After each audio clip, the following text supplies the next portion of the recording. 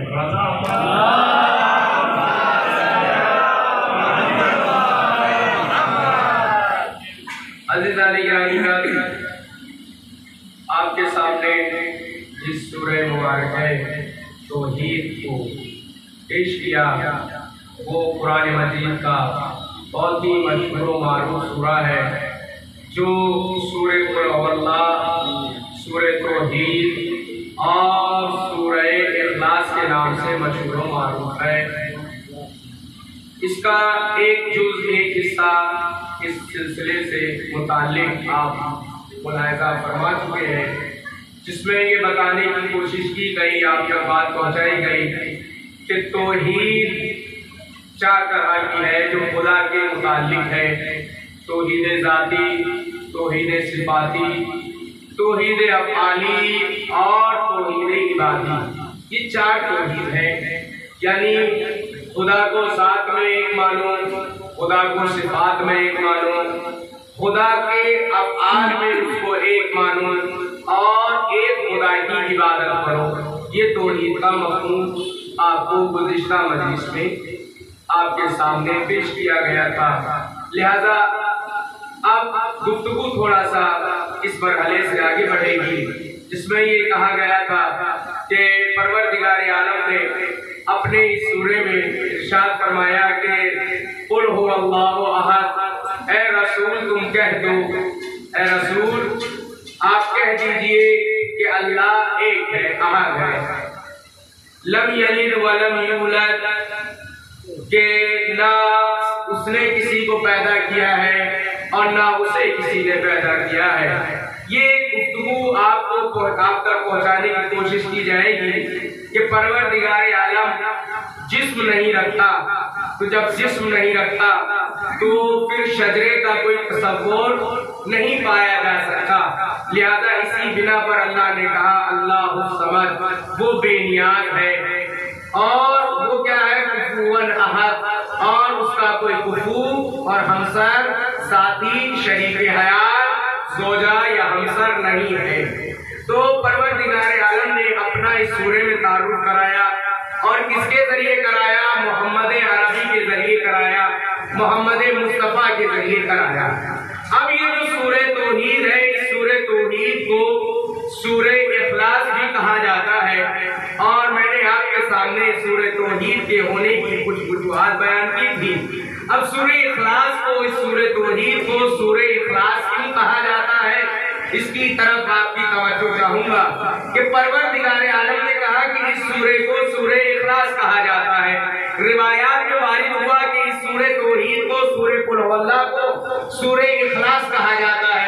सूरे इखलास क्यों कहा जाता है, कहा सूरे इखलास इसलिए कहा जाता है कि इसमें परवरदिगार आलम की तौहीद का तज़किरा है, उसकी वहदानियत का तज़किरा है, उसकी यकताई का तज़किरा है, उसके वाहिद और अहद होने का तज़किरा है। तो लिहाजा परवरदिगार आलम ये चाहता है कि जब कोई मुसलमान इस सूरे की तिलावत करे तो दिल को पाक करके, ईमान को खालिस बनाकर कहे कि अल्लाह एक है, अल्लाह वाहिद है, वो लम यलिद है, वलम यूलद है, वलम यकुल लहू कुफुवन अहद है। तवज्जो, वो बेनियाज है, उसका कोई शरीक नहीं है। जब इखलास दिल में पैदा होगा, जब खुलूस होगा, तब वहदानियत पैदा होगी। वहदानियत का मतलब ही ये होता है कि एक को मानना है, दो को नहीं मानना, एक को मानना है, उसका शरीक करार नहीं देना, एक को मानना है, उसे पावरफुल मानना है, एक को मानना है, उसे ताकत वाला मानना है, एक को मानना है, उसे कुदरत वाला मानना है, एक को मानना है, उसी को राज़िक मानना है, एक को मानना है, उसी को खालिक मानना है, एक को मानना है, उसी को राज़िक मानना है, एक को मानना है, उसी की कुदरत का इकरार करना है और उसी के ऊपर ईमान लेकर आना है कि उसने किसी को अपनी ना खालकियत में शरीक किया, ना रज़्ज़ाकियत में शरीक किया, ना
के भी दो नाम है, सूरे तौहीद और सूरे इखलास। ये इखलास क्यों मांगा? कहा कि पहले दिल पाक करो दूसरों की खुदाई का इनकार करके, बाद में मेरी खुदाई का इकरार करो, फिर कहो इल्लल्लाह, फिर कहो वहदहु ला शरीक ला, फिर कहो कि अल्लाह के अलावा कोई माबूद नहीं, फिर कहो कि अल्लाह के अलावा कोई राज़िक नहीं, फिर कहो कि अल्लाह कादिर मुतलक है। ऐसा नहीं होना चाहिए कि हम खुदा को भी मानेंगे और अपने पत्थरों को भी मानेंगे, अपने पत्थरों को भी मानेंगे। यही तो वजह थी कि कुफ्फार और मुशरिकीन मोहम्मद अरबी सल्लल्लाहु अलैहि वसल्लम आपके पास पहुंचे और आने के बाद कहते हैं कि अखबिरनी अन रब्बिका या मोहम्मद, मुझे बताइए अपने रब के बारे में। नबी मोहम्मद अपने रब के बारे में बताइए, उसकी तौसीफ बयान करिए कि उसका शजरा क्या है, तुम्हारे रब का शजरा क्या है, तुम्हारे रब का शजरा क्या है। ये अल्लाह का शजरा ढूंढ के निकले हैं जिनका खुदा शजरा नहीं बना। समझो, जिन्हें खुद अपने आबा और अजदाद का शजरा नहीं बना, ये खुदा का शजरा मांगने निकले हैं। उसकी वजह थी, वजह ये थी कि कुफ्फार और मुशरिकीन के जो देवी देवता होते थे, जो बुत होते थे, जो उनके खुदा होते थे, वो सिलसिलेवार होते थे कि ये इसका बेटा, ये इसका बेटा, ये इसकी औलाद, ये इसका रिश्तेदार, बाकायदा एक कुनबा था। और कुल मिला के 313 खुदा थे इनके। जब 313 खुदा थे तो इन्हें दुश्मनी से नहीं थी। तवज्जो, अब मेरी बात आप तक पहुंच जाए तो दुआ में याद रखिएगा और अपनी आवाजों को गले से निकाल कर लबों से बाहर लाइएगा। तवज्जो, बात ये नहीं थी, नबी करीम से लड़ाई इस पर नहीं थी कि वो एक खुदा का पैगाम लेकर आए, पैगंबर बनकर आए हैं और उसकी तौहीद का पैगाम पहुंचा रहे हैं और कह रहे हैं कि कहो ला इलाहा इल्लल्लाह, कहो कि सारी कायनात का पैदा करने वाला वो है जिसने तुम्हें खल्क किया है। इन्नल्लाह रब्बी व रब्बुकुम फअबुदूहु हाज़ा सिरातुल मुस्तक़ीम। मसला ये नहीं था, मसला ये नहीं था, वो तो कबूल करने पर आमादा थे। वो जो 313 खुदाओं को मान रहे थे, नबी के पास आए, कहा कि अब अपने खुदा की तारीफ बयान करें। हम 313 मानते हैं, अब 314 हो जाएंगे। तवज्जो फरमाइए, हम 313 तो मान ही रहे ना खुदा, एक खुदा इजाफी हो जाएगा तो उसमें दिक्कत वाली बात नहीं। हम आपके खुदा को भी सामने रख लेंगे, उसकी भी इबादत कर लेंगे। मसला यहां तक नहीं था, वो नबी के खुदा को मानने पर आमादा थे। तवज्जो, वो नबी के खुदा को, नबी के बताए हुए उसूलों को मानने को आमादा थे, वो तौहीद को मानने पर आमादा थे। लेकिन मोहम्मद ने जो ये कहा कि पहले बुतों को तोड़ो, बाद में सजदा करो, पहले बुतों को तोड़ो, पहले जो दिल में तुमने बुत छुपा रखे हैं, आस्तीनों में जो बुत सजा रखे हैं, जो हलवा बना रखा है, जिस खुदा को हलवा बना रखा है या जिस खुदा का हलवा बना रखा है, दोनों बातें की है, खुदा का हलवा या हलवे का खुदा, तो दोनों बातें कहें। तो जो तुमने खुदा अपने बना रखे हैं, पहले उनका इनकार करो, पहले उन्हें घरों से निकालो, पहले उन्हें शहरों से निकालो, पहले उन्हें अपने दिलों से निकालो, फिर उसके बाद मेरे खुदा की इबादत के लायक बनोगे। आज मसला ये नहीं है कि अली को कौन मानता है, कौन नहीं मानता। अली को तो वो भी मान रहा है जो चौथा मान रहा है, अली को वो भी मान रहा है जो पहला मानता है। मसला ये है कि अली को तब मानो जब दीन को निकालो। सलाम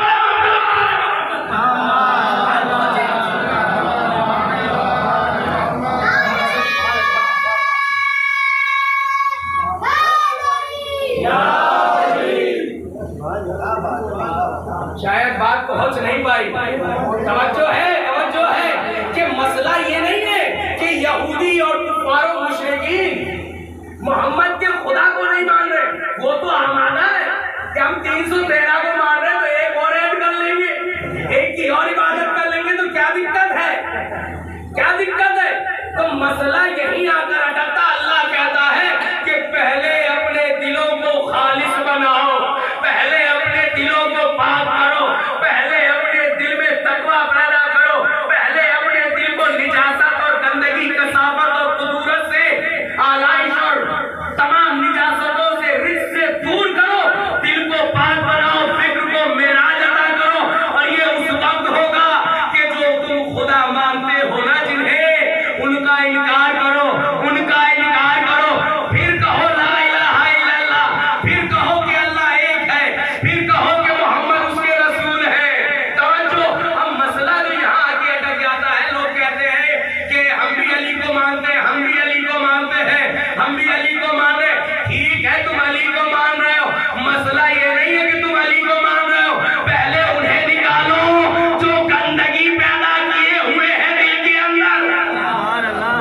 साथ थके हुए हैं, एक जीती जागती सलवार पढ़ दें आपको।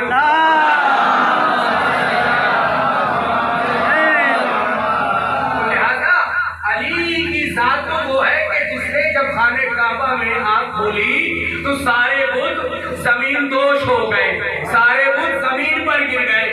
तो फिर आप फैसला करिए ना, अली उस दिल में दाखिल ही नहीं हुआ, वहां तो खाली दावा ही किया जा रहा है कि हम अली को मानते हैं, अली को मानते हैं। क्योंकि जब अली दिल में आएगा तो वो जो बुत बैठे हुए हैं वो मुनहदिम हो जाएंगे, वो गिर जाएंगे। लिहाजा इसीलिए नबी करीम हजरत मोहम्मद मुस्तफा सल्लल्लाहु अलैहि वसल्लम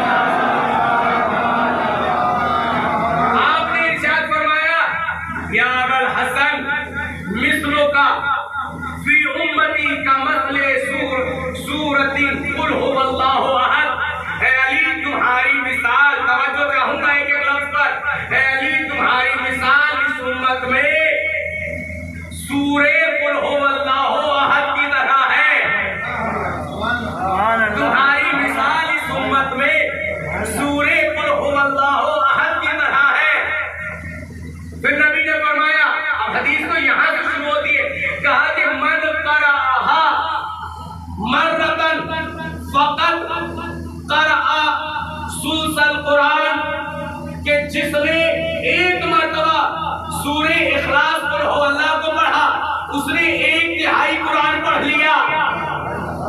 फिर फरमाया जिसने 2 बार कुरान को पढ़ा, मर्रतन जिसने 2 बार पढ़ा कुल हो अल्लाह को उसने गोया 1/3 पढ़ा, और जिसने 3 बार पढ़ लिया गोया उसने मुकम्मल कुरान पढ़ लिया, मुकम्मल कुरान पढ़ लिया। अभी आधी हदीस है, हदीस तो अब शुरू होगी। फिर फरमाया, ऐ अली जिसने तुमसे ज़बान से मोहब्बत की उसका आधा ईमान मुकम्मल हुआ, जिसने तुमसे दिल और ज़बान से मोहब्बत की उसका 1/2 आप ईमान मुकम्मल हो गया, और जिसने आपसे मोहब्बत की ज़बान से दिल से वह नस्र का और तुम्हारी मदद की अपने हाथ के जरिए, अपने पैर के जरिए, अपने ज़बान के जरिए से उसका ईमान मुकम्मल हो गया, उसका ईमान मुकम्मल हो गया। अली से मोहब्बत करने वाले नबी ने बता दिए 3 तरह के हैं, एक वो है जो ज़बान से मोहब्बत करता है, एक वो है जो दिल से मोहब्बत करता है, और तीसरा वो शख्स है जो ज़बान से भी मोहब्बत करता है, दिल से भी मोहब्बत करता है, और साथ में अली की नुसरत भी करता है। बात समझ में नहीं आई नबी खुदा कि अली की मदद कौन करेगा? जो खुद मुश्किल कुशा हो, उसकी मदद कौन कर सकता है? कहा कि मदद का मतलब ये है कि वो मुश्किल कुशा है, उसको मदद की जरूरत नहीं है, लेकिन यहाँ पर मदद से मुराद ये है कि जो ज़बान से मोहब्बत करे, दिल से मोहब्बत करे और वो अमल करे जो अली चाहते हैं, उसका ईमान मुकम्मल है। सलाम अलैहि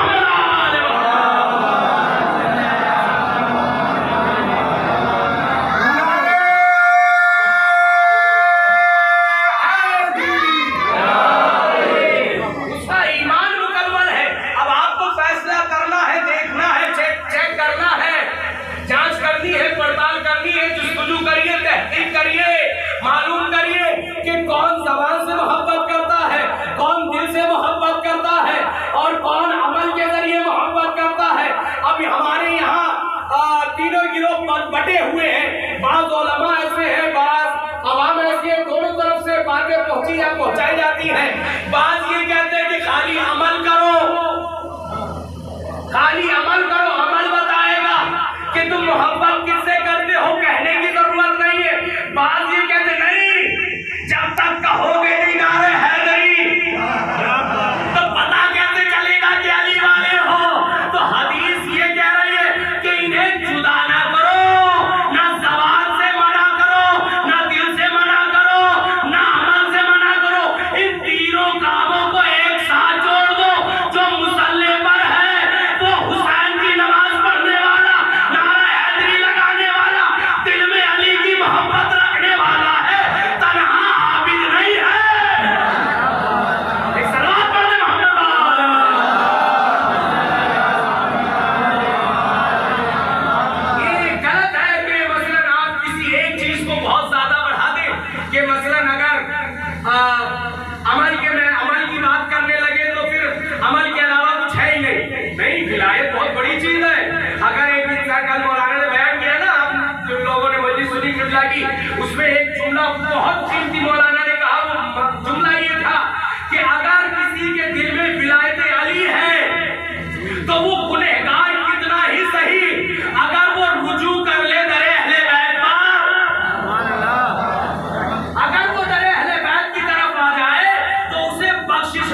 और मस्जिद खाली रह जाए, तो अज़ादार वो है जो बैलेंस करके चलता है, क्योंकि अज़ादार वो होता है जो बैलेंस करके चलता है।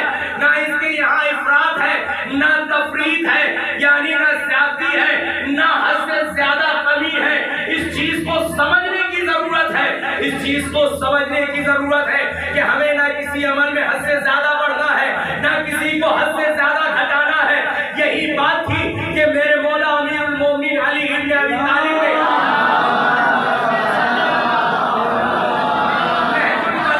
इरशाद फरमाया कि मेरे सिलसिले में दो लोग हलाक होंगे, एक वो जो मुझे हद से ज्यादा बढ़ा दे, एक वो जो मुझे हद से ज्यादा घटा दे। अब दूसरी हदीस सुनिए, इसी नहजुल बलागा में इमाम ने फरमाया कि जो मेरा चाहने वाला है, अगर मैं उसकी नाक पे तलवार रख दूं और उसकी नाक भी काट दूं और मैं उससे कहूं कि मुझसे बेजारी इख्तियार कर, तो वो मुझसे बेजारी इख्तियार नहीं कर सकता, मुझसे दुश्मनी नहीं कर सकता, क्योंकि उसके दिल में मैंने मोहब्बत नहीं पैदा की, अल्लाह ने मोहब्बत डाली है। और जो मुझसे बुग़्ज़ रखता है, जो मुझसे दुश्मनी रखता है, मैं सारी दुनिया की दौलत उसे दे दूं और कहूं कि मुझसे अली से मोहब्बत कर, तो वो सारी दुनिया ले भी ले, तब भी दिल में मोहब्बत पैदा नहीं कर सकता, क्योंकि अल्लाह ने महरूम रखा है। एक सलाम पढ़ दे मोहम्मद वाले। अल्लाह ने महरूम रखा है, ये नेमत उज़्मा है। लिहाजा मौलाए कायनात की मिसाल सूरे इखलास, सूरे कुल हु अल्लाहु अहद की तरह है। अब बात समझ में आई कि अगर कोई एक मरतबा कुल हु अल्लाह पढ़े तो गोया 1/3 कुरान पढ़ा, जिसने 2 बार पढ़ा उसने 2/3 पढ़ा, जिसने 3 बार पढ़ा उसने कुल्ले कुरान के बराबर पढ़ लिया, उसको सवाब मिल गया पूरे कुरान का। अब इसी तरह से मौलाए कायनात की जात है, जो जितना अली का तज़किरा करेगा, जो जितना अली से मोहब्बत करेगा, उसका उतना ईमान मुकम्मल होता चला जाएगा, उसका उतना ईमान मुकम्मल होता चला जाएगा, क्योंकि ईमान के अल्लाह ने दर्जात रखे हैं। यही वजह है कि अबू ज़र भी मौला के शागिर्द है, सलमान भी मौला के शागिर्द है, लेकिन अबू ज़र 9वें दर्जे पर है, सलमान 10वें दर्जे पर है। ये दर्जात क्यों है ईमान के? कहा कि फर्क है, एक ने एक दर्जा कम मोहब्बत की तो वो अबू ज़र है, एक ने एक दर्जा और बढ़ा, अपने आप को बढ़ा लिया, वो सलमान बन गया। ये तो हम कह रहे जो हदीस में वारिद हुआ है, वरना अबू ज़र 9वें दर्जे पर फाइज है और हमें नहीं पता कि हम पहले दर्जे पर भी हैं या नहीं। एक सलावत पढ़े मोहम्मद वाले मोहम्मद।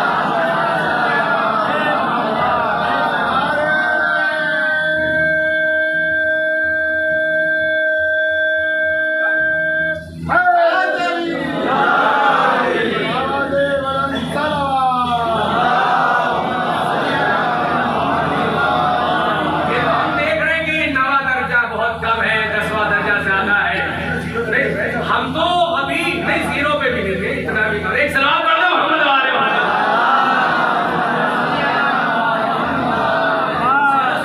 0 से ऊपर है। एक सलाम कर दो मोहम्मद वाले मोहम्मद।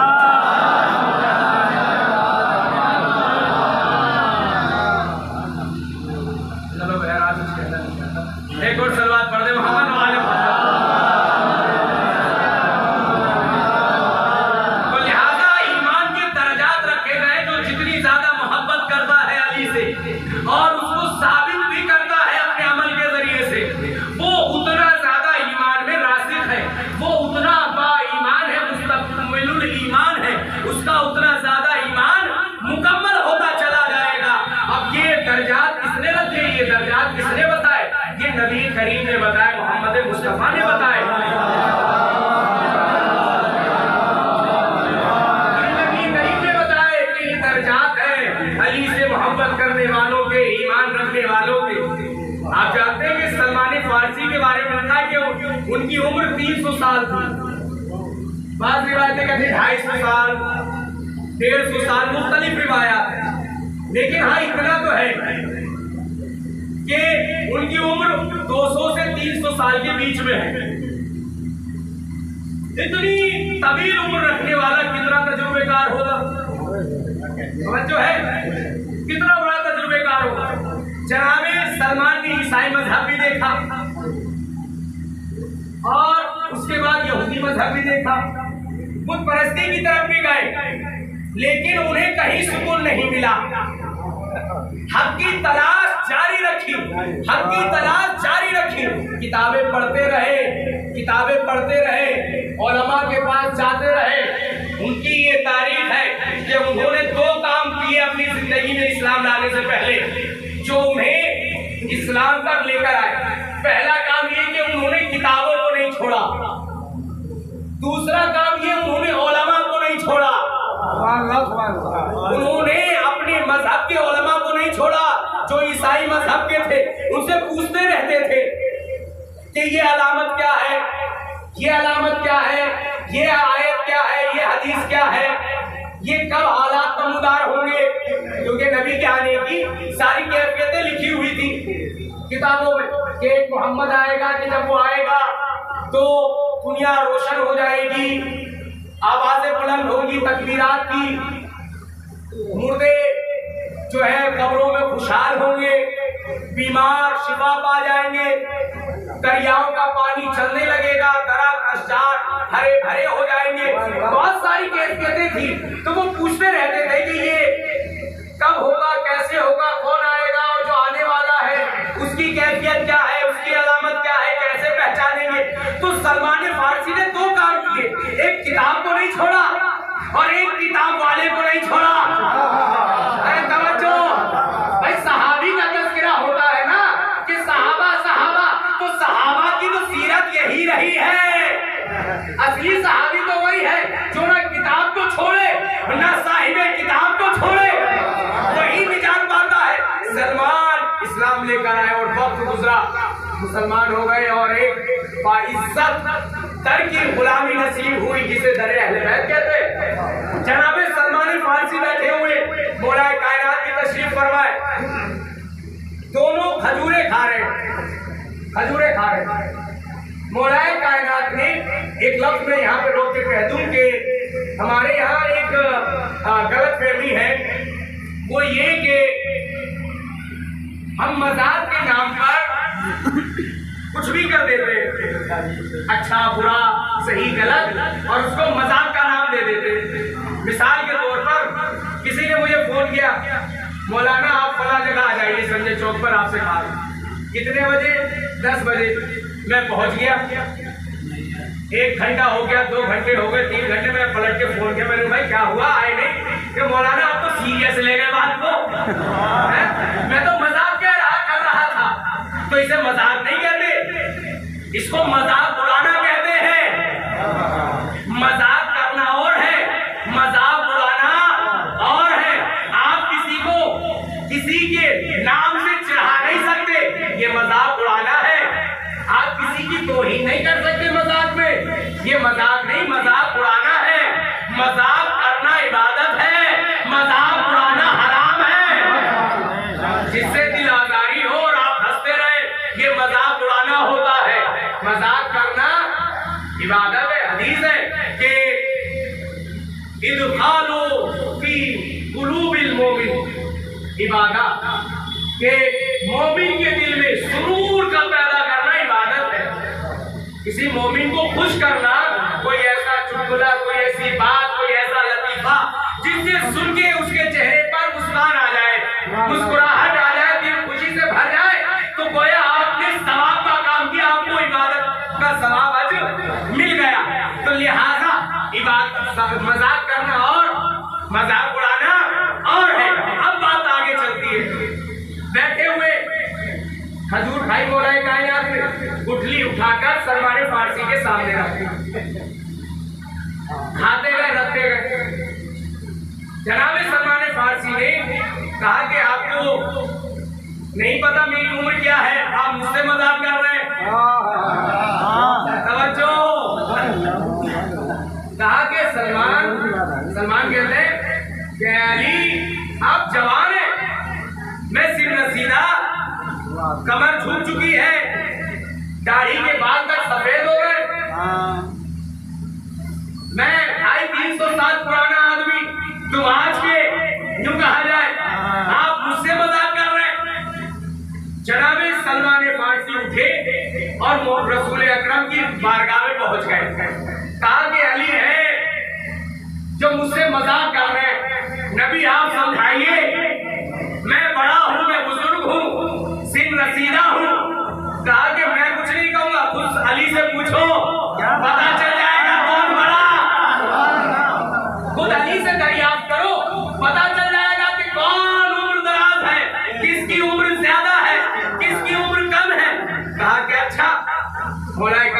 पास पहुंचे, रसूल खुदा भी तशरीफ फरमाए। कहा कि मौला कायनात ने, है सलमान क्या कह रहे थे, तुम मुझसे ज्यादा उम्रदराज हो, तुम मुझसे ज्यादा उम्र वाले हो, तुम्हारी एज मुझसे ज्यादा है। कहा कि हाँ, आपको मुलाहिजा करना चाहिए, मैं बूढ़ा इंसान हूँ, आप जवान हैं। कहा कि अच्छा, तो जरा ये बताओ, जब तुम जवान थे तुम्हें याद है कि आप जंगल के सफर पे निकले हुए थे? कहा कि याद है। कहा क्या ये भी याद है कि एक शेर के आगे तुम्हें घेर लिया था? कहा कि याद है। कहा कि क्या ये याद है कि शेर तुम पर हमला करने वाला था? कहा कि याद है। कहा कि क्या ये याद है कि तुमने उस मुश्किल वक्त में किसी को बुलाया था, किसी को आवाज दी थी? कहा कि हाँ, इब्रानी ज़बान में एलिया कहा था, एलिया एलिया कहा था। कहा क्या याद है कि कौन आया था? कौन आया था? कहा कि एक नूर की सवारी नाज़िल हुई थी, एक नूर आया था। कहा कि उसने क्या किया? कहा कि उसने शेर को इशारा किया, शेर चला गया और मुझे निजात मिल गई। कहा कि और भी कुछ याद है? कहा कि हाँ, याद तो है। क्या क्या याद है? कहा कि मेरे दिल में ख्याल आया कि जिसने मेरा इतना बड़ा काम किया, जिसने मुझे निजात दी, जान बचाई, मैं चाहता हूँ कि उसका शुक्रिया अदा करूँ। तो मैंने वही जंगल से कुछ फूल तोड़े, उन्हें जमा किया, एक गुलदस्ता बनाया और वो उसके हवाले कर दिया। तवज्जो, उस शख्स के हवाले कर दिया। मौला ने अपना हाथ जेब में डाला, कहा लो सलमान। कहा यही था।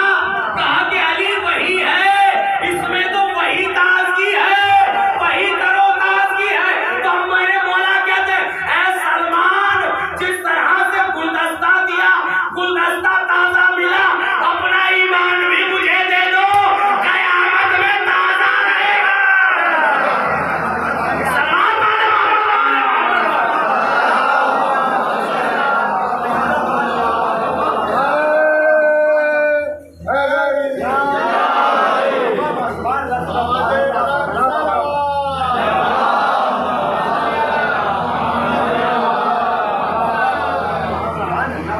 लिहाजा ईमान अगर अली के हवाले कर दिया जाए तो ताजा रहता है, ईमान भी मुर्दा हो जाता है।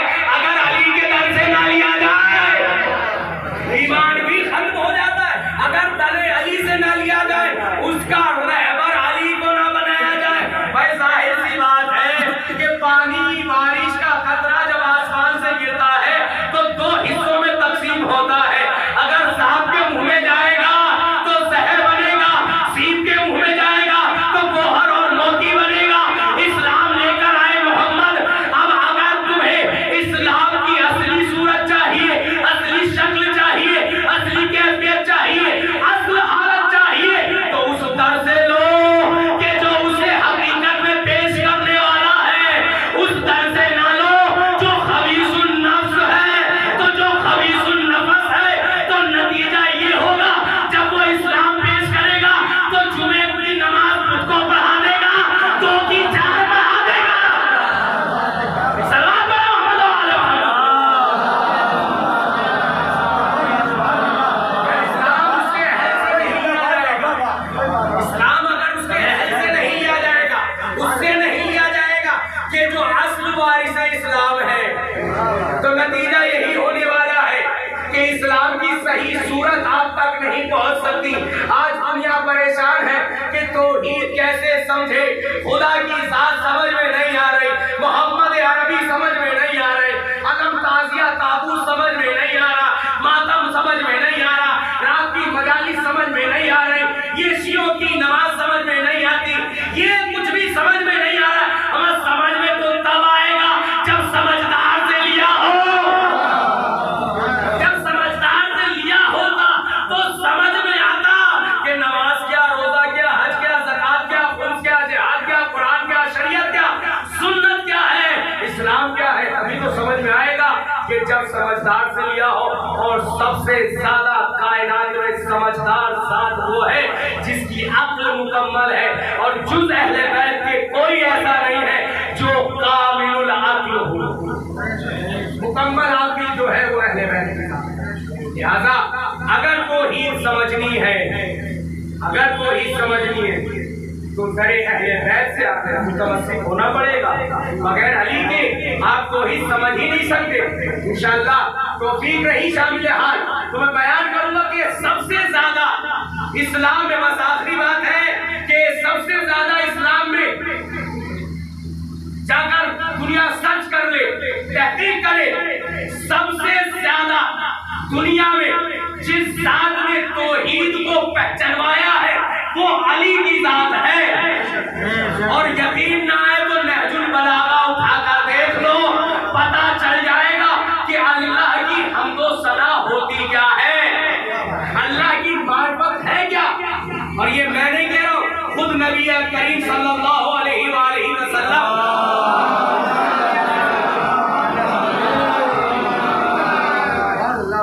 कैसे आएगा। लोग जीती जान की सलवार पढ़ा करें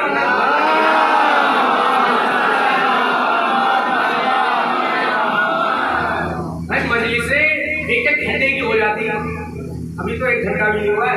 और मैं एक बात कहूंगा और बात तमाम हो जाएगी, 1 घंटा नहीं पढ़ूंगा, आप लोग घबराइए नहीं। आखिरी बात, वजह क्या है कि अली ने सबसे ज्यादा तौहीद पे बात की है।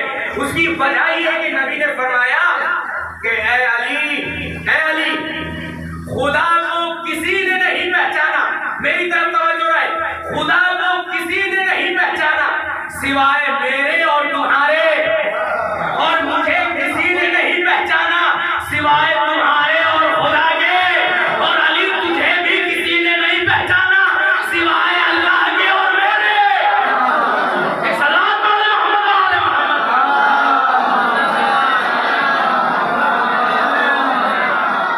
जब खुदा की मारिफत का इन्हिसार ही तो साथ में है, खुदा को या नबी जानता है या अली जानता है, रसूल जानता है या जानशीने रसूल जानता है, तो तौहीद उससे लो कि जो बताए कि खुदा क्या है।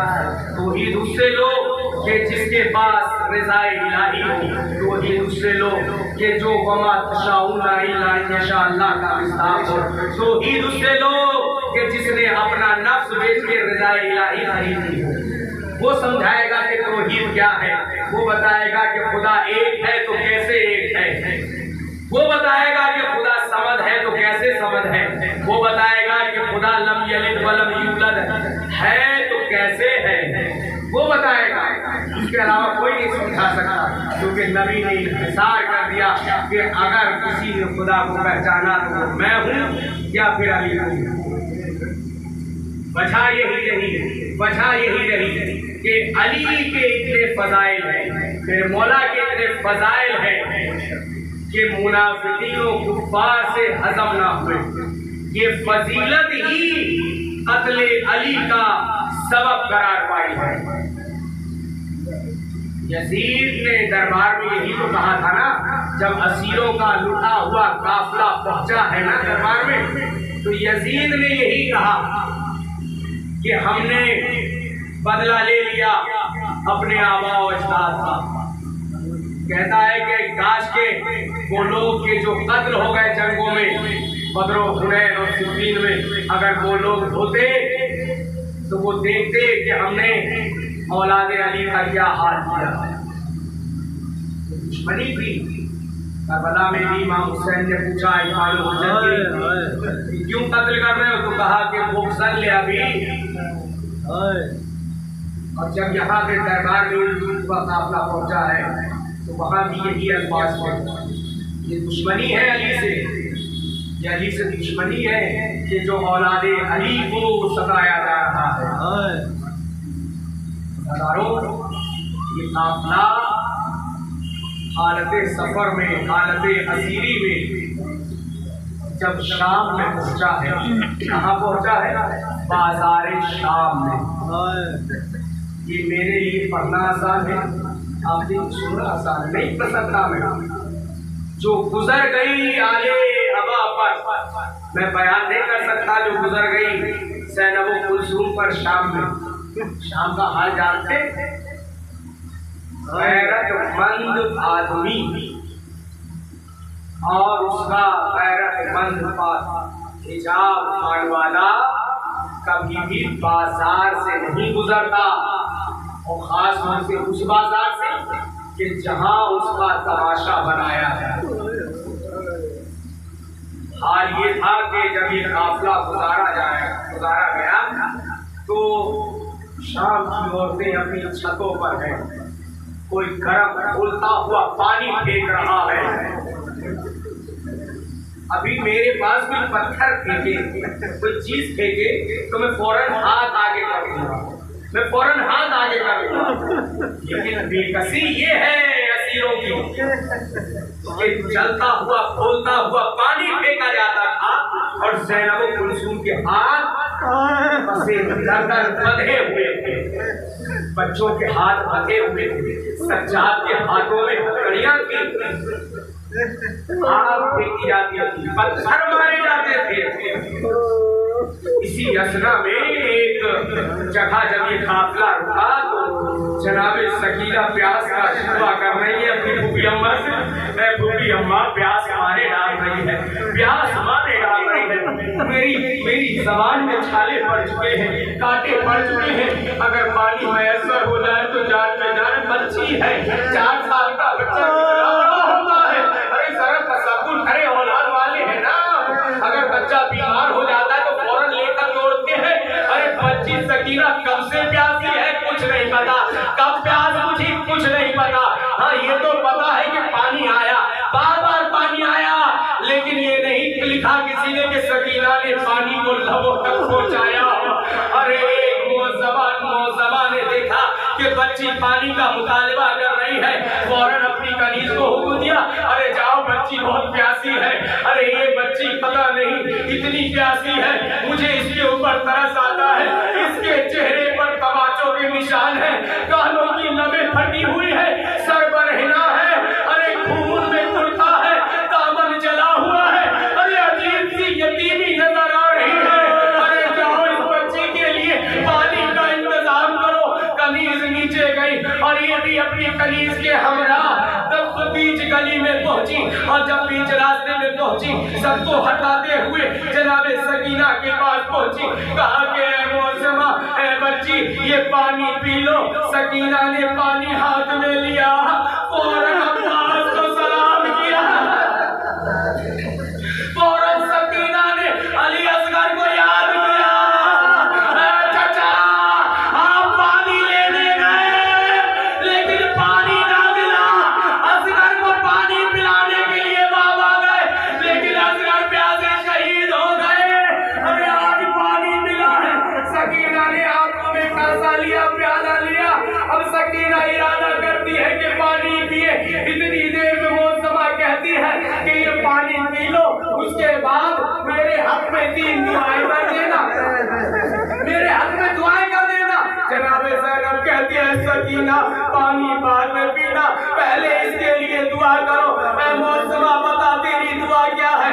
कहा कि मेरी पहली दुआ ये है, मेरा शोहर सफर पे गया है, अरे दुआ करो कि वो सही सालिम घर आ जाए। सकीना ने जावे गरीबा का चला हुआ दामन उठाया, कहा परवरदिगार तुझे हम असीरों का वास्ता, हम मुसाफिरों का वास्ता, इसके शौहर को सफर से इसके घर से हतो शराबी के साथ